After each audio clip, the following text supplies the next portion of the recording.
Senate crime probe ferreting out connections between New York political leaders and alleged gambling boss Frank Costello. Here's Senator Toby quiz a reluctant Costello on his ideas of citizenship. And why did you want to be an American citizen? Why? Because I love this country. Have you always upheld the Constitution and the laws of your state and nation? I believe I have. Bearing in mind all that you have gained and received in wealth, what have you ever done for your country as a good citizen? Paid my tax. Frank Costello was one of the most powerful mafia figures in New York, known for influence rather than violence. He was known as the Prime Minister of the Underworld, a man who built power through political connections, influence, and quiet control rather than violence. By the 1950s, he was one of the most respected and protected figures in organized crime. But that didn't stop Vito Genovese from wanting him gone. Genovese saw Costello as an obstacle to full control, so he ordered a hit. The job was given to a small-time enforcer named Vincent Gigante. On the night of May 2, 1957, Costello returned to his apartment building in Manhattan. As he stepped into the lobby, Gigante approached him from behind. He called out, "This is for you, Frank." Then he pulled the trigger. The bullet struck Costello in the head, but instead of killing him, it only grazed his scalp. Costello collapsed, bleeding heavily but fully conscious. Gigante froze. Instead of finishing the job, he ran. That single moment, hesitation turned a clean hit into a complete failure. Costello survived, and when police arrived, he did something unexpected. He refused to identify his attacker. Despite clearly seeing Gigante, Costello told authorities he couldn't recognize the shooter. That silence protected the entire organization. Gigante was later arrested, but without testimony, he was acquitted. No conviction, no real punishment. But the damage was already done. The failed assassination exposed deep internal conflict within the Mafia, and everyone knew Genovese was behind it. Instead of starting a war, Costello made a calculated decision. He stepped down from power, quietly, no retaliation, no chaos. Gotti's rise that led to his fall. John Gotti wanted power, and he was willing to break the rules to get it. By the mid-1980s, the Gambino crime family was led by Paul Castellano, a boss who focused on business, not the streets. To Gotti and his crew, that was a problem. Tensions were already high, especially with investigations closing in on Gotti's circle over drug activity, something Castellano had banned. Gotti believed Castellano could turn on them to save himself. So he made a decision that crossed a major line. He planned to kill his own boss, without approval from the commission. On December 16, 1985, Castellano arrived at Sparks Steakhouse in Manhattan with his underboss, Thomas Bellotti.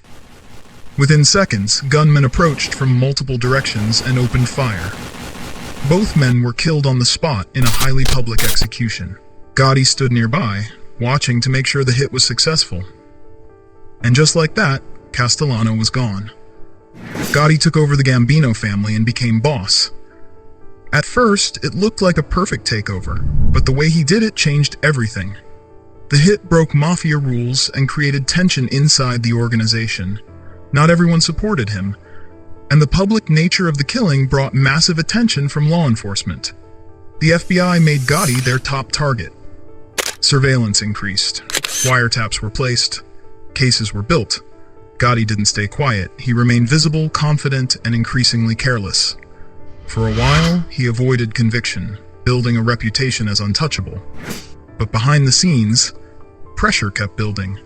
Then, everything collapsed from within. His own underboss, Sammy, turned informant. Gravano provided inside testimony and confirmed what investigators needed. Recordings of Gotti's own voice sealed the case. In 1992, John Gotti was convicted and sentenced to life in prison. This time, the charges stick, and the Teflon Don may now spend the rest of his life in prison. John Gotti, guilty on all counts. Good evening. It's a guilty verdict that prosecutors hope breaks the back of organized crime in New York City. Gambino crime boss John Gotti and his co-defendant Frank Costello guilty on a host of felonies that could send them to prison for the rest of their lives. A supremely confident John Gotti had spent most of his 7 weeks on trial thumbing his nose at the prosecutor, muttering obscenities against the government, and laughing off testimony that he is the godfather of the nation's richest and most murderous crime family. It took only a day and a half of deliberations for the anonymous, sequestered jury to wipe the smile off Gotti's face. Tough guy Gotti took it on the chin over and over and over again as the jury forewoman repeatedly pronounced him guilty of murdering his way to the top of the Gambino crime syndicate. The same move that gave him power, put him in the spotlight, under pressure, and eventually behind bars. A takeover that looked perfect in the moment ended up costing him everything.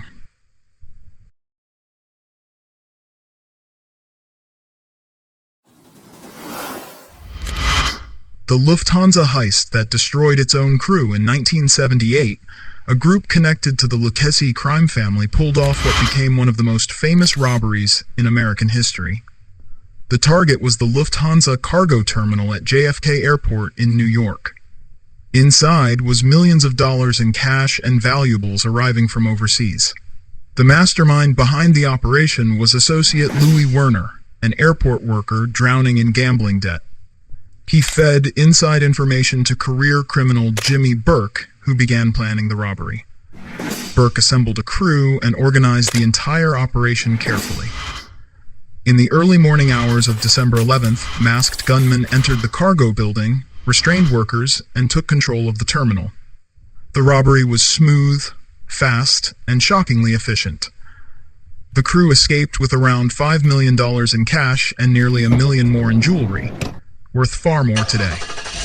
At first, it looked like the perfect crime, but almost immediately, everything started going wrong. Burke had given strict instructions to lay low after the robbery. No expensive purchases, no flashy behavior, no attention. But some members ignored him. New cars started appearing, fur coats, jewelry, cash being spent openly. The FBI quickly intensified its investigation, and Burke became paranoid that someone would talk. Then people connected to the heist began disappearing, one by one. Some were found shot to death. Others simply vanished forever. The same crew that successfully stole millions became terrified of each other. What should have been a legendary payday turned into fear, betrayal, and murder. And despite the massive robbery, much of the money was never officially recovered. The Lufthansa heist succeeded perfectly on the night it happened, but the paranoia and violence that followed destroyed almost everyone connected to it.